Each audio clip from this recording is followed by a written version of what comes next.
Has your teenager gone quiet? You try to start a conversation and all you get is a one word answer. Maybe silence, maybe eye rolls, maybe I don't know what to say. You're not alone. Almost every parent of teenagers experience this stage. But here's what I want you to know. When your teen won't talk to you, it doesn't mean you've lost them. No, it means that there's something deeper going on. And guess what, parents? With the right approach, you can then rebuild that connection. So in this video, what I'm going to do in this video is I'm going to share 5 steps that will help open that communication again and rebuild trust. Sometimes our teenagers are going through stuff in school that doesn't have anything to do with us.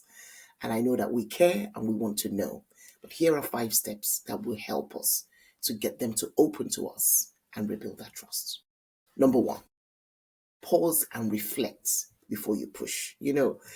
A teen will push away, yes, and our instinct as parents, especially moms, our instinct is to chase, to question, to correct. We want them to feel better. We want them to be happy. But sometimes silence just needs space. So before you push for a conversation, pause and ask yourself, what's changed in our relationship lately? Did I come across a bit critical when I said this? Just reflect. You can even ask yourself, have I been too busy lately? This reflection is going to help you approach them more with empathy and curiosity and not the pressure. I know we want the answers. I know we want to help. I know we want to fix. But let's learn to pause before we then speak to them. In this reflection, what I notice about these reflections is that when you end up reflecting, that in that reflection time, you're pausing. Okay? And as you pause, then you're able to then approach them with empathy more than just the pressure of answer me right now. What's wrong with you every time you're doing this? So really, really important to pause. I'll give you another example. So instead of saying, why don't you ever talk to me anymore? Why are you always frowning your face and all that kind of stuff? Just say, I've noticed we haven't been talking much lately. Yeah, you can even I miss our chats. I miss when you used to come and smile and talk to us. Are you okay? Just ask that. That's better than coming across very strongly. Number 2 step, create safe and low pressured environments, spaces. Just let your teens know that they feel safe, not criticized. They feel safe with you, not judged. Because what teenagers will look at past experiences. When they've come to us sharing an emotional thing with us, or maybe a friend didn't do something, somebody didn't call them, all those kind of things that may seem little to us, but to them, it's a lot. When your teenager has tested the waters, they will know if it's a safe space or if it's not a safe space. So I will encourage parents in this step 2 to create that space. Always just nurture that space so that they can know that in the future or in the future times, they can come to you because they're going to test the waters now. So this is your time to create that safe space. When they come to you for little minor things that are minor to you but big to them, embrace it. Listen to them.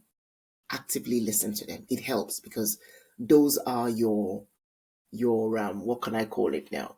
Those are the proof of the safety that they need for when they're going to come to talk to you about the bigger conversations. Yeah. So don't be very, very mindful of the spaces that you're creating with them.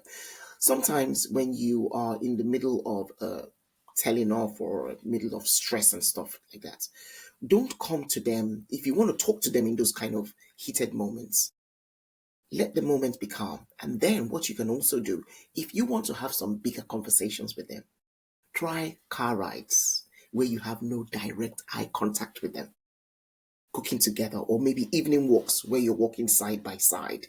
Those kind of casual, very low pressured environments opens the doors for lots of conversations. That's when you hear a lot. When me and Miss T are walking, that's when I hear more than if I'm sitting down face to face with her to actually talk about it. So take note of that.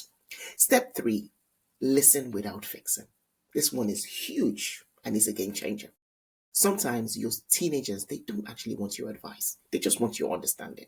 So when they finally open up to you, resist to jump into fixing the solutions. Oh, but you can do this. Oh, but you can do that. Respond with, wow, that sounds tough. It's what they're sharing. That sounds tough. I can see why you felt that way. I would feel that way too.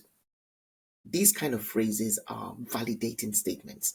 And what they do, they actually build, they make you build trusts with your teenager faster because they can see that you've heard them. You didn't just jump in and start lecturing. That's a big game changer. So learn to do that, or let's practice doing that more. Step 4, I would say, is rebuild trust through those small moments. Small moments. Connections with our teenagers, they don't just happen overnight. We start with small things, showing up, noticing things. You're making a drink. Do you want a drink? Or you just start just little connections. And remember, I always say this where it's quality over quantity. So you don't have to have big moments with them. It's those tiny moments with them that really matters. That when they say something and you just say, oh, I love what you said yesterday. I was thinking about that comment you made about that. That was good. That's a connecting moment. So we need to learn to rebuild those little connecting moments that we call them. And then they build over time. And then you see that you're a safe space for them to come and share their words again. Okay, so those are the kind of things. Another example I can say is, let's say, for example, if you promise that you will check in after school, do it. If you say, I'm going to listen, I'm not going to lecture you, keep that promise. If you say, I'm not going to shout at you anymore, please keep that promise, because honestly, those little promises that are kept is what really builds into bigger relationships with our teenagers. And then number 5, keep the door of grace open. I know many parents say, but how can I tell them this over and over again? Please be open to telling them stuff over and over again with grace. You reminding them about something is not the end of the world. Sometimes they genuinely do not remember. That's not a time to yell and scream at them. No, be consistent in keeping that door of grace open. Say things like, you know what? I know you're not in the mood to talk right now, but I'm here whenever you're ready to talk. This just, for them, that is just a safety statement. They know that, okay, they don't need to talk now because they're not ready now, but it's when they're ready. My mom and my dad are open to talk to me. Those kind of statements, those are emotional safety statements, I like to call them. And over time, that safety pulls them in. That safety pulls them in, and they start to come to talk to you. Because I tell you something with our teenagers, they need to talk to us. They desire to talk to us, because if they don't talk to us, they're going to talk to other people. That gap, that emotional gap that is in there, it's going to be filled one way or the other. It might as well be filled with us. So to wrap up, I'm going to say, let's remember, when your teenager doesn't talk to you or is not in the mood to talk to you, number 1, pause before pushing through. Number 2, create safe spaces. Number 3, just listen without trying to solve the problem immediately. Number 4, just rebuild the trust by those little small connecting moments. And number 5, keep the door of grace always open. They need to know that you're going to be there for them no matter what. Your voice still matters. Please don't think that your voice is gone and that social media has taken over. No, social media hasn't taken over. Your voice is still so strong. And so I encourage you to use it well. Use it well through pausing. Use it well through creating spaces. Use it well through listening. Use it well through building those trusts in those small moments. And use it well by keeping the door of grace very, very open. Very, very open.